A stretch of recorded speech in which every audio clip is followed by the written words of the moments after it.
મહિને તારા ઘેર જો કદાચ ગંગાજળનો છોટનો છંટાયો તો હું મેલડી માગું એ વચન મારું પૂરું કરો પાવયા ખવા ખવા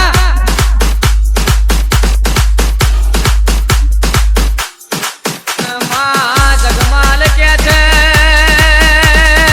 મેલડી માગો માગેલો વચન પૂરો ના કરું તો મારું જગમાલ રબારી નું વેણ છે બાપો રે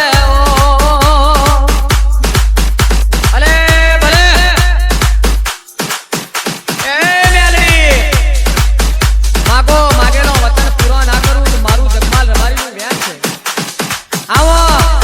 કદાચ જો 9 મહિને 9 દાડે તે મારી હવાશેર